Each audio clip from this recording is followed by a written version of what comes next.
মাতো মইহে বুলি আপোনালোকে জানেনে নাই? সঁচাকে জানেনে নাই? জানে? আপুনি বহি দিলে মানে মোক কথা পাতি ভাল লাগিব। অকণ চিটকেইটাত বহি দিয়ক না। ডেকা হয়তো বহি দিয়ে নাই কওঁ না। এই চিটকেইটা খালী থাকিলে দেখিবলৈ বেয়া লাগে, ভাষণ দিবলৈ বেয়া লাগি থাকে। এই চিটকেইটাত বহি দিয়ে নাই।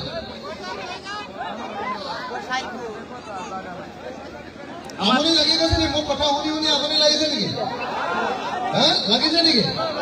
যদি নাই লগা মই আৰু 10 মিনিটমান কথা কম নে? 5 মিনিটমান 5 মিনিটমান কওঁ ন। এতিয়া আপোনালোকে চাগে দেখিছে যে হিমন্তৰ লগত মোৰ যুঁজখন কেনেকুৱা হয়। সেইদিনা কি হ'ল জানে নে নাই? এই লাষ্টৰ বিধানসভা অধিৱেশন আকৌ 16 তাৰিখৰ পৰা আছে 4 দিন। 16, 17, 18, 19 তাৰিখৰ পৰা যদি আপুনি বিধানসভাখন চাই, যুঁজ অকল দুটাৰ মাজতে দেখিবলৈ পাব। বুজিছে নাই? হিমন্ত যদি অসম বিধানসভাৰ বাঘ, তেতিয়াহ'লে ময়ো তাৰ সিংহ। আপোনালোকে দেখিছেনে নাই? এই 126জন যে বিধায়ক থাকে, বাকীবিলাকে এনেই তাত বহিয়ে থাকে। একদম দুটাৰ মাজতে কাজিয়া আৰু দেখিছেনে নাই? হয়নে নহয়? সেইদিনা কি হ'ল জানেনে? এই কথা পাতি থাকিলে মই বেয়া পাম দেই। কথা পাতি থাকিলে বেয়া পাম দেই, প্লিজ। আমনি নকৰিব না, প্লিজ।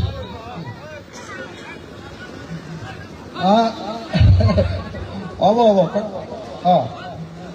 আগফালৰ পৰা আঁতৰি দিয়া নাই, তেখেতসকলে ডিষ্টাৰ্ব পাইছে। হ'ব, সাংবাদিকসকলক থাকিবলৈ দিয়ক, বাকীবিলাকে ডিষ্টাৰ্ব নকৰিব।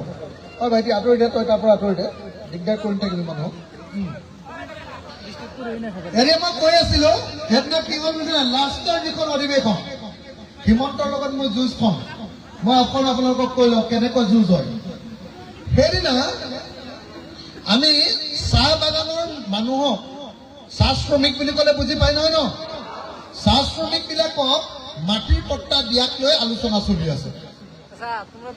আলোচনা চলি থাকোঁতে কংগ্ৰেছৰ হৈ এজন মানুহে তৰ্ক কৰি আছিলে। কংগ্ৰেছৰ বিধায়ক হিচাপে এজন মানুহে হিমন্ত বিশ্ব শৰ্মাৰ কথাৰ ওপৰত বক্তব্য ৰাখি আছিলে।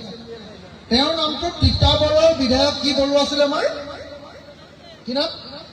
ভাস্কৰ বৰুৱা। ভাস্কৰ বৰুৱাই ক'লে কি, ভাস্কৰ বৰুৱাই কিবা কিবি কৈ আছে। তাৰপিছত হিমন্ত বিশ্ব শৰ্মাই বিৰাট দম দিলে, বিৰাট দম দিলে। এয়া কংগ্ৰেছ দেখিছেনে? যেতিয়া চাহ শ্ৰমিকৰ কথা পাতি আছো, হিমন্ত বিশ্ব শৰ্মাই কৈ আছে এতিয়া তেওঁলোকে চাহ শ্ৰমিকৰ মানুহ এজনক কথা ক'বলৈ দিয়া নাই, চাহ বাগানৰ মালিকক কথা ক'বলৈ দিছে, এনেকে বুলি দম দিছে। মইতো শুনি ৰৈয়ে আছো, মই ধৰিম ক'ত ধৰিমকে ৰৈ আছো হিমন্ত, বুজিলে নাই? মই ৰৈ আছো। তাৰপিছত হিমন্ত বিশ্ব শৰ্মাই এইবাৰ ধৰিলে ভাস্কৰ বৰুৱা। বোলে ভাস্কৰ বৰুৱা, আপোনাৰ যিমান বাগান আছে, এইবাৰ আপোনাৰ বাগানৰ মাটিবিলাক এৰি দিবনে নাই লাইনৰ মানুহবিলাকক ঘৰ বনাবলৈ? এনেকে বুলি হিমন্তই ধৰিলে নহয়। হিমন্তই ধৰোঁতে মই ধৰিলো উল্টা হিমন্ত বিশ্ব শৰ্মাক। মই ক'লো, মুখ্যমন্ত্ৰী ডাঙৰীয়া, ভাস্কৰ বৰুৱাই দিবনে নাই মই নাজানো, কিন্তু আপোনাৰ বাগানৰ মাটিবিলাক আপুনি চাহ শ্ৰমিকবিলাকক দি দিবনে নাই? তেতিয়াতো CMৰ খং উঠি গ'ল। মোৰ ক'ত বাগান আছে এনেকে কৈছে, মোৰ ক'ত চাহ বাগান আছে এনেকে কৈছে। মই নাম ক'বলৈ আৰম্ভ কৰিলো। মই ক'লো চানমাৰি, নাম কৈ যাওঁনে? এনেকে কৈ দিয়াৰ লগে লগে তেওঁ মাথাটো গৰম উঠি গ'ল। মইতো মাথাটো গৰম উঠিবৰ কাৰণে কৈছো তেওঁক, মইতো যুদ্ধখন লাগিবৰ কাৰণে কৈছো, কাৰণ তেওঁ আমাক বহুত বিৰোধী দলবিলাকক আক্ৰমণ কৰি আছে। মই ভাবিছো যে এওঁ মাথাটো গৰম কৰি বেলেগ ফালে লৈ যাওঁ। মোৰতো কামেই সেইটো বিধানসভাত, বুজিলে নাই? তেওঁতো সঁচাকে মোৰ জালখনত ভৰি দিলে। তেওঁতো একদম খং উঠি মোক ক'লে, বোলে মোৰ ক'ত বাগান আছে? মই বোলো চানমাৰি, তাৰ পিছৰখনৰ নাম কমনে? তেতিয়া তেওঁ ক'লে, তুমিহে বোলে অখিল গগৈ, তুমিহে বোলে কাজিৰঙাৰ ওচৰত বোলে হেৰি মাটি লৈ বোলে তুমি অৰ্কিড পাৰ্ক খুলিছা, এতিয়াও চৰকাৰৰ ৰাজহ দিয়া নাই, এনেকে কৈছে। মই শুনি আছো, মোক গালি পাৰা আৰম্ভ কৰিলে। মইতো বেছি কথা ক'বলৈ নাপাওঁ, আপোনালোকে দেখিছে। মোক মাত্ৰ 2 মিনিট সময় ভাষণ দিবলৈ দিয়ে। মই 2 মিনিট ভাষণ দিয়াৰ পাছত হিমন্ত বিশ্বই মোৰ ওপৰত 2 ঘণ্টা ভাষণ দিয়ে, গালি পুৰা 2 ঘণ্টা গালি দিয়ে। দেখিছে নাই আপোনালোকে? সব অকল মোলৈকে চাই কথা কৈ থাকে, বেলেগলৈ নাচায় আৰু, বুজিলে নাই? মানে যেনেকে প্ৰেমিকে, ভাল পোৱা মানুহটোৱে এই প্ৰেমিকাজনী পিনে চাই কথা কয়, তেনেকে হিমন্তই অকল মোলৈকে চাই থাকে সদায়। দেখিছে নাই আপোনালোকে? একদম হিমন্তই মোক চাই গালি দি আছে। বোলে এনেকে কৈছে যে তুমি তোমাৰ বেছি উৎপাত হৈছে, এনেকে কৈছে মোক। তোমাৰ বেছি উৎপাত হৈছে বোলে, তোমাৰ আন্দোলনত গৈ আপোনাৰ আন্দোলনত গৈ বোলে মানুহে ছুইচাইড কৰিবলগীয়া কৈছে, তোমাৰ আন্দোলনৰ কাৰণে কিমান মানুহ মৰিছে, তুমি বোলে এতিয়া উৎপাত কৰিবলৈ আহিছা, এনেকে ক'লে মোক। মই তেতিয়া তেওঁক কলো যে মোৰ আন্দোলনত যাওঁতে পুলিচে কাৰোবাক গুলিয়াই মাৰিছে, কিন্তু আপুনিতো নিজে হাতত বন্দুক লৈ কংগ্ৰেছৰ ভাইচ প্ৰেচিডেণ্ট উজান বজাৰৰ কি শৰ্মা, মানৱেন্দ্ৰ শৰ্মাক আপুনিতো নিজে গুলি মাৰি দিলে। মইতো কলো যে আপুনিতো হত্যাকাৰী ভাই, এনেকে বুলি মই ধৰিলো উল্টা। আপুনিতো হত্যাত অভিযুক্ত মানুহ এজন, মই এনেকে কলো। আপোনাৰ যিবিলাক কাগজ আছিলে আপুনি কোৰ্টৰ পৰা কাগজবিলাকে মাৰি দিলে। আপোনালোকে জানেনে নাই কথাটো? হিমন্ত বিশ্ব শৰ্মাই মানৱেন্দ্ৰ শৰ্মা নামৰ কংগ্ৰেছ দলৰ উপ সভাপতিজনক গুলিয়াই মৰা বুলি কোৰ্টত কেছ চলিছিলে। তেওঁ 3 মাহ জেলো খাইছিলে, জানেনে নাই?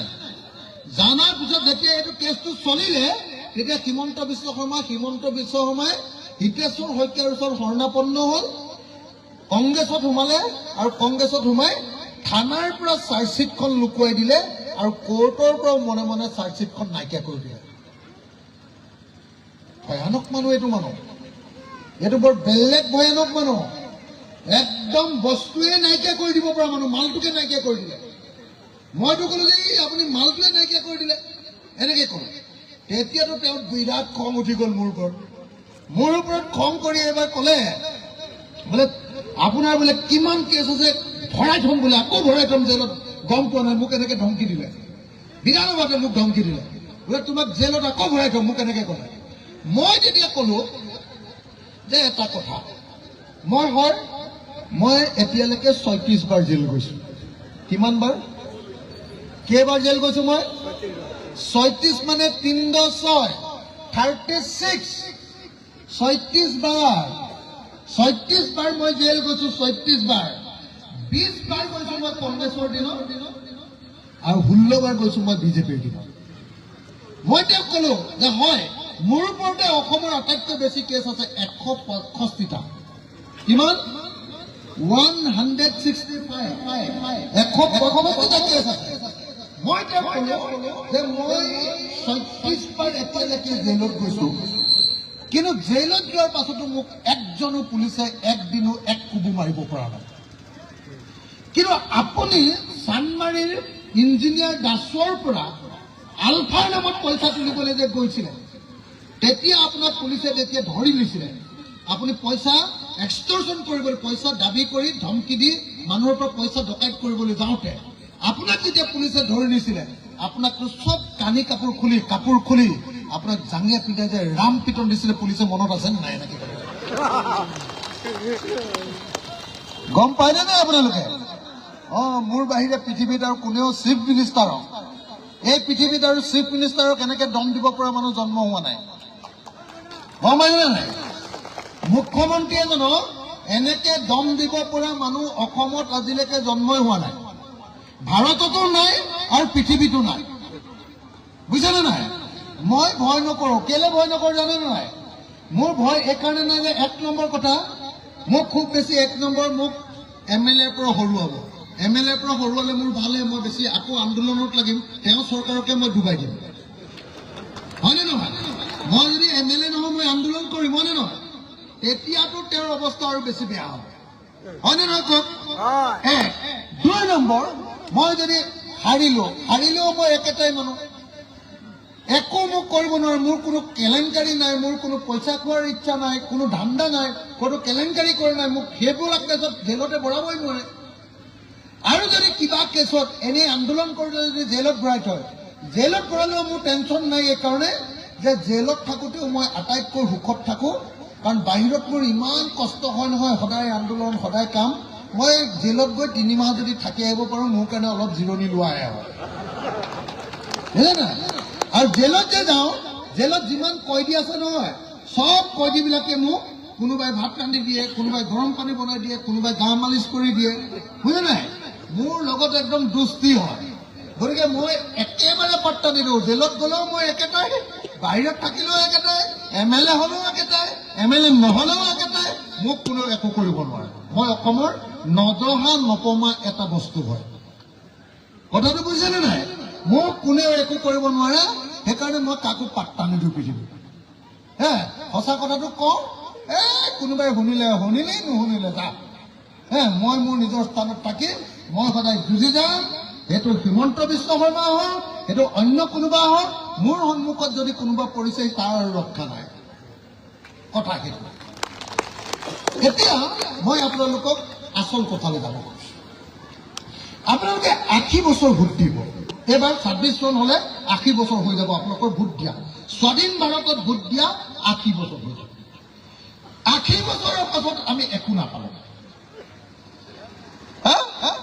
আমি ভাৰতবৰ্ষৰ 4 নম্বৰ আটাইতকৈ দুখীয়া ৰাজ্য। জানেনে আপোনালোকে? মাল্টিনেশ্যনেল পভাৰ্টি ইণ্ডেক্সত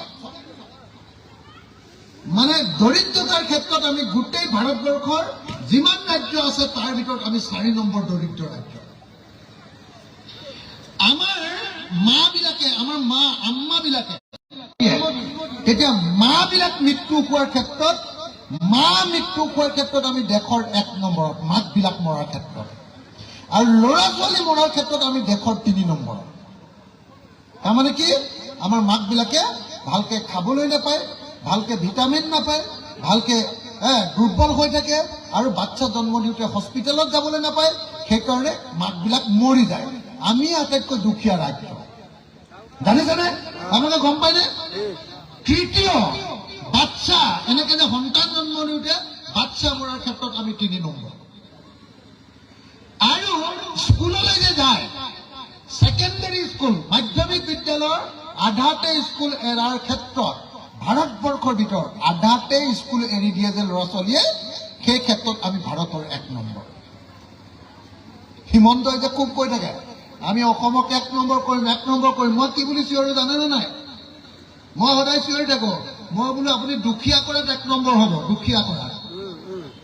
মই বোলো আপোনালোকে সন্তান জন্ম দিওঁতে মাক মৰাৰ ক্ষেত্ৰত 1 নম্বৰ। বুজিছেনে নাই? আপোনালোকে জানেনে নাই? অসমৰ মানুহ জীয়াই থাকে 67 বছৰ ছমাহ, 67.6।